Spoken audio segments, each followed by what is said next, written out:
नमस्कार विद्यार्थी मित्रो, मी श्री M.V. कानूरकर, सहाय्यक शिक्षक दिन इंग्लिश स्कूल चंदगड. आपणा सर्वांचे माझ्या यूट्यूब चॅनलवर सहर्ष स्वागत. मित्रो, आजच्या व्हिडिओमध्ये इयत्ता 8वी शिष्यवृत्ती परीक्षेची तयारी कशी कराल हा भाग आपण पाहणार आहोत.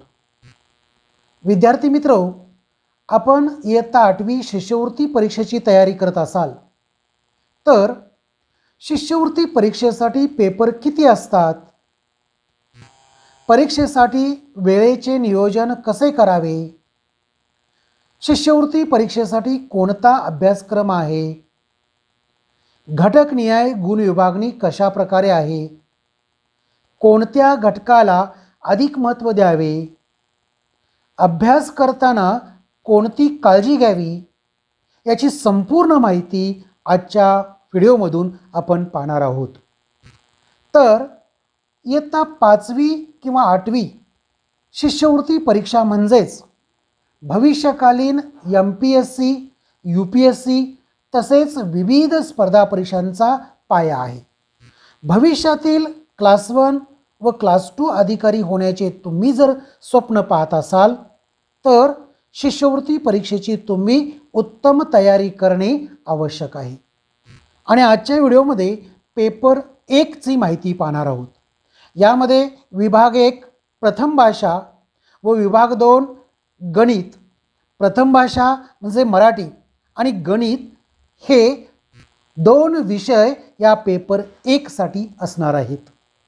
पेपर 1 मध्ये विभाग 1 मराठी प्रथम भाषा एकूण 25 प्रश्न आणि गुण आहेत 50. विभाग 2 गणित एकूण 50 प्रश्न आणि गुण आहेत 100. म्हणजेच प्रत्येक प्रश्नाला 2 गुण असे एकूण 75 प्रश्न आणि 150 गुण पेपर 1 साठी असणार आहेत. आणि या पेपरसाठी वेळेचा कालावधी आहे 1.5 तास म्हणजेच 90 मिनिटे असा आहे. म्हणजेच विद्यार्थ्यांनी 1 मिनिटात कमीत कमी 1 प्रश्न सोडवणं आवश्यक आहे. आणि यासाठी तुम्ही वेगवेगळ्या ट्रिक्स किंवा क्लुप्त्या यांचा वापर करून प्रश्न कमीत कमी वेळेत अचूक सोडवले पाहिजेत. अर्थात या ठिकाणी गुणांच्या बाबतीत निगेटिव्ह सिस्टीम नाही. म्हणजेच एखादा प्रश्न चुकला तर गुण कमी होणे असा भाग नाही. पेपर 1 यामध्ये विभाग 1 मराठी प्रथम भाषा 25 प्रश्न आणि गुण आहेत 50. यामध्ये 4 घटक आहेत. 1 आकलन, 2 शब्दसंपत्ती, 3 कार्यात्मक व्याकरण आणि 4 मराठी साहित्याविषयी सामान्य ज्ञान. आकलन यासाठी 6 प्रश्न विचारले जातात. शब्दसंपत्ती यामध्ये 6 प्रश्न विचारले जातात.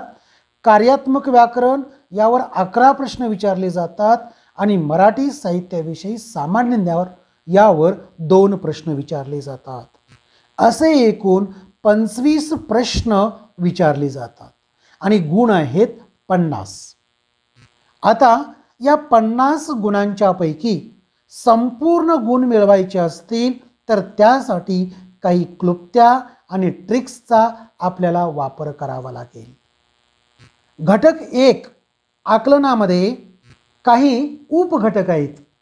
यामध्ये 1 उतारा, 2 कविता, 3 सुसंगत वाक्याचा परिच्छेद आणि 4 संवाद.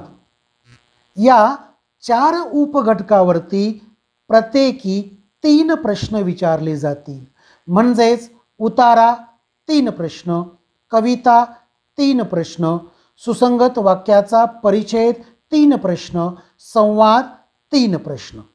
मात्र परीक्षेमध्ये यापैकी उतारा किंवा कविता या दोन्हीपैकी 1 विचारले जाईल किंवा सुसंगत वाक्याचा परिच्छेद किंवा संवाद या दोन्हीपैकी एक विचारले जाईल आणि या संपूर्ण घटकावर 6 प्रश्न विचारलेले जातील. म्हणजेच या 4 उपघटकापैकी कोणतेही 2 घटक परीक्षेला येतील. कदाचित उतारा आणि सुसंगत वाक्याचा परिच्छेद, कविता आणि संवाद किंवा उतारा आणि संवाद किंवा कविता आणि सुसंगत वाक्याचा परिच्छेद अशा प्रकारे उपघटक येतील. म्हणजेच यामधील 2 घटक निश्चित परीक्षेला असणार आहेत आणि या 2 घटकावर प्रत्येकी 3 प्रश्न म्हणजेच आकलन या घटकावरती 6 प्रश्न आणि 12 गुण या ठिकाणी असणार आहेत. म्हणजेच एकूण गुणापैकी 24% गुणांचा भारांश या घटकावर असणार आहे. आता या घटकावरील पूर्णच्या पूर्ण गुण मिळवायचे असतील तर वाचन महत्त्वाचे आहे. केवळ पाठ्यपुस्तक वाचून चालणार नाही, अन्य पुस्तकेही या ठिकाणी वाचली पाहिजेत, जेणेकरून एखादा उतारा, कविता, संवाद किंवा सुसंगत वाक्याचा परिच्छेद यांची योग्य सांगड आपल्याला घालता आली पाहिजे. त्यासाठी तुमच्याजवळ शब्दसंपत्तीचा साठा असणं आवश्यक आहे. तरच तुम्हाला पैकीच्या पैकी म्हणजे या घटकावर 12 गुण मिळू शकणार आहेत. अर्थात या ठिकाणी वेगळा असा सराव करण्याची काही गरज नाही. यानंतर दुसरा घटक म्हणजे शब्दसंपत्ती. शब्दसंपत्ती या घटकावरती 6 प्रश्न असणार आहेत आणि गुण आहेत 12.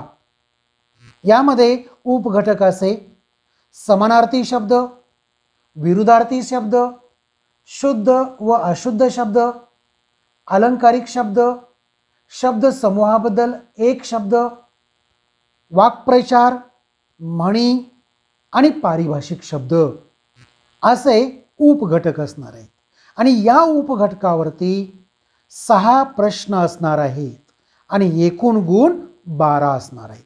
त्याचबरोबर प्रश्नपत्रिकेतील एकूण गुणापैकी 24% भारांश या घटकावर असणार आहे.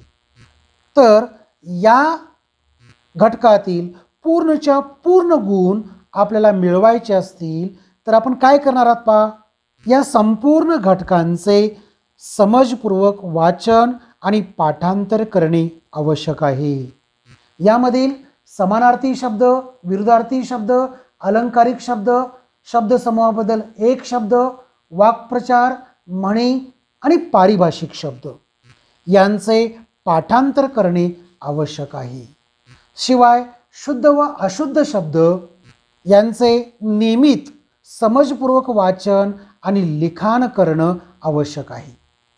तरच या घटकावरचे पूर्णच्या पूर्ण गुण आपल्याला मिळणार आहेत.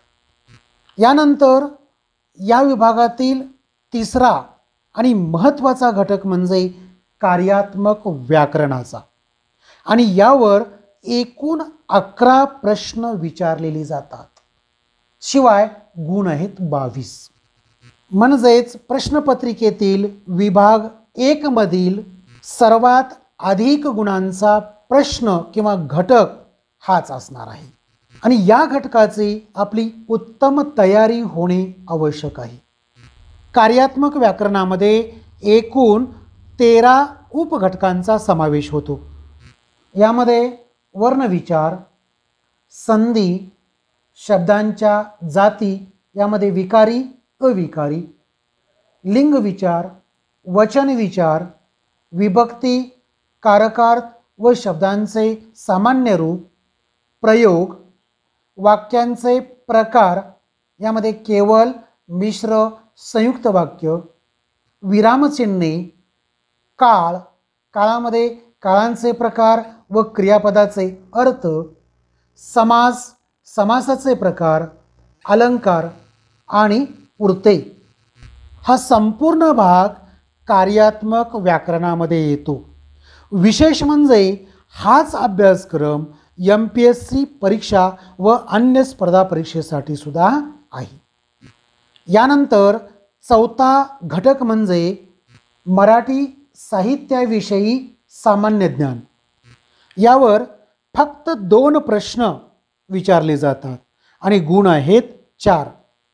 पण हा भाग अतिशय महत्त्वाचा आहे, कारण याच प्रश्नावर तुमच्याजवळ किती सामान्य ज्ञान किंवा जनरल नॉलेज आहे हे दिसून येते. इथं निश्चित कोणता प्रश्न विचारला जाईल याची खात्री नसते. म्हणजेच एखादा लेखक, त्या लेखकाचे नाव, टोपण नाव, त्यांनी लिहिलेली पुस्तकं किंवा एखादा कवी, त्या कवीची माहिती, त्या कवीचे टोपण नाव, त्यांचा एखादा कविता संग्रह यांची माहिती असणे आवश्यक आहे. अर्थात कोणत्या कवीची किंवा कोणत्या लेखकाची किंवा कोणत्या पुस्तकाची किंवा कोणाच्या टोपण नावाची माहिती विचारली जाईल हे निश्चित नसते.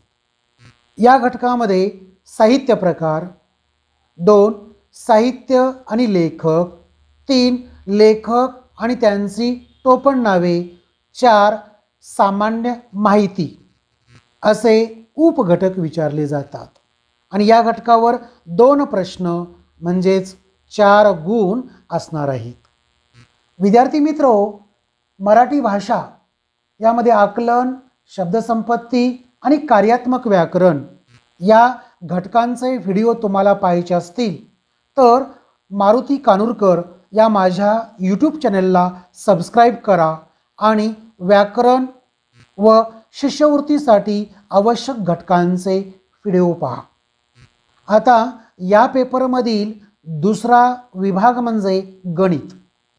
गणित विषयासाठी एकूण 50 प्रश्न आणि गुण आहेत 100. यामध्ये एकूण 7 घटक आहेत. 1 संख्याज्ञान, 2 संख्यावरील क्रिया, 3 भूमिती, 4 महत्त्वमापन, 5 सांख्यिकी, 6 व्यावहारिक गणित आणि 7 बीजगणित असे एकूण 7 घटक शिष्यवृत्ती परीक्षेला असणार आहेत. यामधील संख्याज्ञान या उपघटकावरती 3 प्रश्न विचारले जातील. संख्यावरील क्रिया या घटकावरती 7 प्रश्न विचारले जातील. भूमिती या घटकावर 10 प्रश्न विचारले जातील.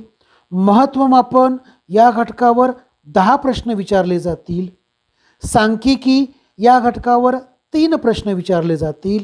व्यावहारिक गणित या घटकावर 8 प्रश्न विचारले जातील आणि बीजगणित या घटकावर 9 प्रश्न विचारले जातील.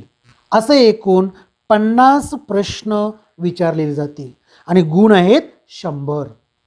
विद्यार्थ्यांना शिष्यवृत्ती परीक्षेच्या गुणवत्ता यादीत जर यायचे आहे तर गणिताचे 50 पैकी 50 प्रश्न बरोबर येणे आवश्यक आहे. गणित विषयासाठी संख्याज्ञान हा जो पहिला घटक आहे यामध्ये नैसर्गिक संख्या, पूर्ण संख्या, पूर्णांक संख्या, परिमेय संख्या, अपरिमेय संख्या आणि वास्तव संख्या, परिमेय संख्या व त्यावरील क्रिया, समसंख्या, विषम संख्या, मूळ संख्या, जोडमूळ संख्या, सहमूळ संख्या आणि संयुक्त संख्या, बेरीज, व्यस्त संख्या व गुणाकार व्यस्त संख्या, संख्या रेषा असे 5 उपघटक आहेत आणि या 5 उपघटकावर 3 प्रश्न विचारले जातात आणि गुण आहेत 6. या घटकावरती खूपच क्लुप्त्या आणि ट्रिक्स आहेत. त्यानुसार जर तुम्ही प्रश्न सोडवलात तर तुमचा वेळ वाचतो आणि गुणही मिळतात. दुसरा घटक आहे संख्यावरील क्रिया. यामध्ये एकूण 7 उपघटक आहेत. यामध्ये विभाज्यता, लसावी, मसावी, वर्ग व वर्गमूळ आणि घन व घनमूळ, दशांश पूर्णांक व व व्यवहारी अपूर्णांक, घातांक, गुणोत्तर, प्रमाण व चलन, सरासरी असे एकूण 7 उपघटक आहेत. या 7 उपघटकावर एकूण 7 प्रश्न विचारले जातील. म्हणजेच या 7 प्रश्नांना एकूण 14 गुण आहेत. प्रत्येक घटकावर एक प्रश्न विचारला जाईल. यानंतर तिसरा घटक आहे तो म्हणजे भूमिती. यामध्ये 6 उपघटक आहेत. यामध्ये बिंदू, रेषाखंड, रेषाकिरण, प्रतल व कोन. यामध्ये सरळ कोन, शून्य कोन, पूर्ण कोन, प्रविशाल कोन, संगत कोन, पूरक कोन, कोटी कोन. समांतर रेषा व छेदिका यांचे गुणधर्म. वर्तुळ, वर्तुळ क्षेत्र, वर्तुळखंड, वर्तुळकंस व वर्तुळाचे गुणधर्म. त्रिकोण व त्रिकोणाचे गुणधर्म. पायथागोरसचा सिद्धांत. चौकोन आणि चौकोन रचना. या 6 उपघटकावर एकूण 10 प्रश्न विचारले जातात आणि गुण आहेत 20. गणितामधील चौथा घटक आहे महत्त्वमापन. यामध्ये दशमान, परिमाणे, परिमिती, क्षेत्रफळ, पृष्ठफळ व घनफळ असे एकूण 4 उपघटक असून या 4 उपघटकावर 10 प्रश्न विचारले जातात. म्हणजेच 20 गुणासाठी हे घटक आहेत. यानंतर 5वा घटक म्हणजे सांख्यिकी. सांख्यिकी घटकामध्ये 2 घटकांचा समावेश आहे. एक मध्यमान, जोडस्तंभालेख व वृत्तालेख आणि 2 विभाजित स्तंभालेख व शतमान स्तंभालेख. आणि या 2 उपघटकावरती 3 प्रश्न विचारले जातात आणि एकूण गुण आहेत 6. पुढील 6वा घटक म्हणजे व्यावहारिक गणित. यामध्ये 5 उपघटक आहेत.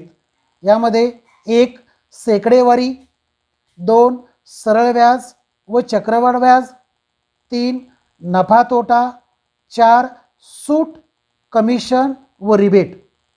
या 4 उपघटकावरती 8 प्रश्न विचारले जातात. म्हणजेच या 8 प्रश्नांना गुण आहेत 16. यानंतर गणितामधील 7वा आणि शेवटचा घटक म्हणजे बीजगणित. यामध्ये 4 उपघटक येतात. यामध्ये 1 बैजिक राशी, त्याच्यामध्ये किंमत, बेरीज, वजाबाकी, गुणाकार व भागाकार. 2 नित्य समानता, 3 एकचल समीकरणे आणि 4 बहुपदी. या 4 उपघटकांच्यावर एकूण 9 प्रश्न विचारले जातात आणि गुण आहेत 18. असे एकूण 7 घटक गणित पेपरसाठी विचारले जातात. या सर्व घटकांची आणि प्रश्नांची उत्तम तयारी करायची असेल तर तुम्हाला वेगवेगळ्या ट्रिक्स किंवा क्लुप्त्या वापराव्या लागतील. तर विद्यार्थी मित्रो, तुम्हाला माझा हा व्हिडिओ नक्कीच आवडला असेल आणि जर आवडला असेल तर लाईक आणि शेअर करायला विसरू नका. तसेच अद्याप सबस्क्राईब केला नसेल तर जवळच असणारे लाल रंगाचे सबस्क्राईब बटन आणि बेल आयकॉन प्रेस करा, जेणेकरून तुम्हाला सर्वात आधी माझ्या नवीन व्हिडिओंची नोटिफिकेशन मिळत जाईल. तसेच तुम्हाला सूचना करायच्या असतील तर कमेंट बॉक्समध्ये जरूर लिहा. धन्यवाद मित्रांनो. पुन्हा भेटूया पुढच्या व्हिडिओमध्ये.